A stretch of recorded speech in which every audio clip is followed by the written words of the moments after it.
carefully, it is commonly known that in recent years there have been frequent cases of serious school bullying. For example, this year in 2021, in January, Zhao, a 9-year-old boy in Shenyang, China, was forced by his classmates to kneel down and bang his head against the restroom floor.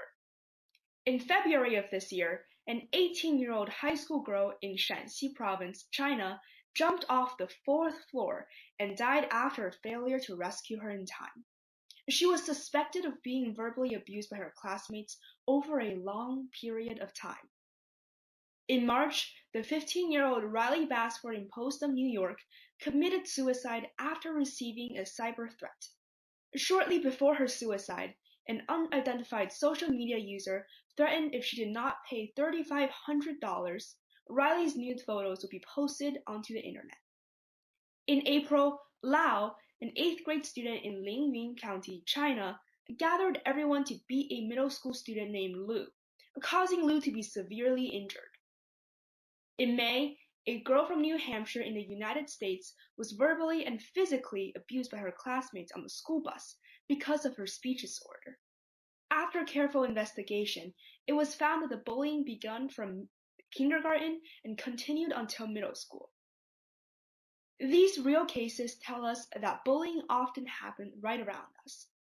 A high school principal said that because many others chose to remain silent for various reasons, the amount of bullying cases reported is only the tip of the iceberg of how much on and off-campus bullying actually occur. It seems that bullying is more serious than we thought. So, what is the status quo of bullying? What is the reason for the frequent occurrences of in and out of school bullying? What should we do when we encounter situations of bullying? With these questions in mind, let's hear it from the professional. Welcome, Mr. Fang. Hi, Emily. It's nice to see you. It's nice to see you. Thank you, Mr. Fang. I'm so glad that you could be here for my interview. We said at the beginning of the video that bullying in school is frequent, and the consequences can be very severe. I know that you are a lawyer and you have been paying attention to the problem of bullying amongst minors. First of all, would you like to help us define what bullying is?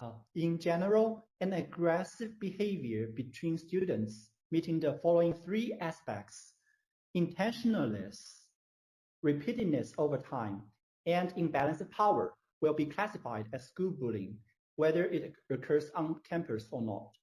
The purpose of school bullying is to inflict pains on victims through repeated physical or verbal attacks. I understand now. It seems that bullying not only happens in school like we typically associate it with, but it also happens outside of school, or even in the students' own homes.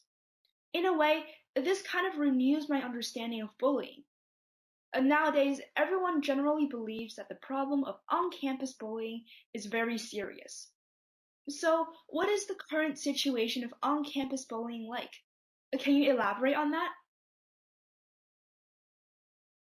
Of course, school bullying exists actually for a very long time, but it is only in recent years that the impacts have been quantified via statistical researches.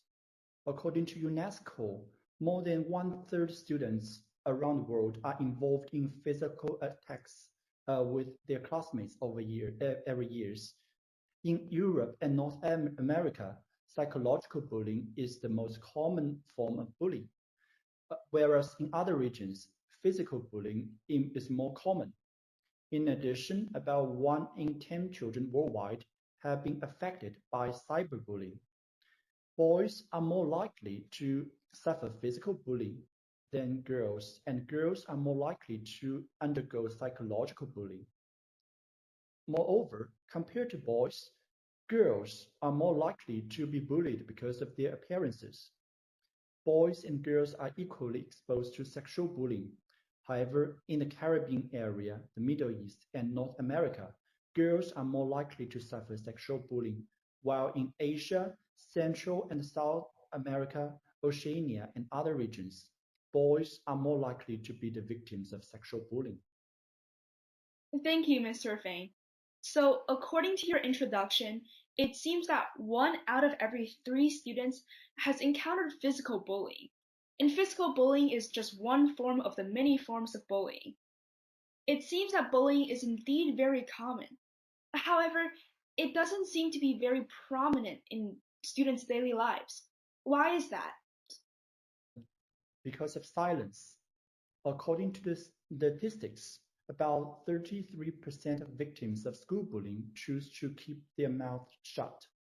Moreover, the silence of bystanders is equally devastating because they are afraid of retaliations or just being indifferent about those incidents, which encourages bullies and make the victims feel very isolated and helpless. Okay, so as you had mentioned, the problem of bullying has existed for a very long time. So what are some of the main manifestations of bullying? And what are some new features and trends that are present for this issue? School bullying actually varies from very different aspects, but it mainly includes the following categories. The first one is physical bullying. It includes repeated aggression, such as being hit, hurt, kicked, pushed, shoved around, and locked indoors, having things stolen, having personal belongings taken away or destroyed, or being forced to do some things.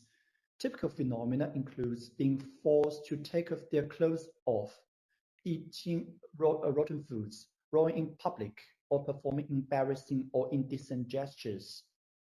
The second category is psychological bullying, which includes verbal abuse, emotional abuse, social exclusion, and being called mean names, being teased in an unpleasant way, being left out of activities on purpose, being excluded or completely ignored, and being subject to lies of nasty rumors. The third category is sexual bullying, which refers to being made fun of with sexual jokes, comments, or gestures. The fourth one is cyberbullying, which includes being bullied by messages, like someone sending some mean messages, postings, emails, and text messages, or creating a website that makes fun of one student. Another form is bullying by pictures, like someone taking and posting online unflattering or inappropriate pictures of students without permissions. Also, this kind of bullying can be carried out via mobile phones or other online platforms. And with the development of popularization of network technologies, school bullying has shown the following trends in prevalence. According to UNESCO, of 71 countries with trained data, more than half of the countries have seen a decrease in the prevalence of bullying, especially physical bullying. However, cyberbullying is an increasing problem. For example, the proportion of European teenagers aged 11 to 16 using the internet and having experienced cyberbullying has increased from 7% in 2010 to 12% in 2014.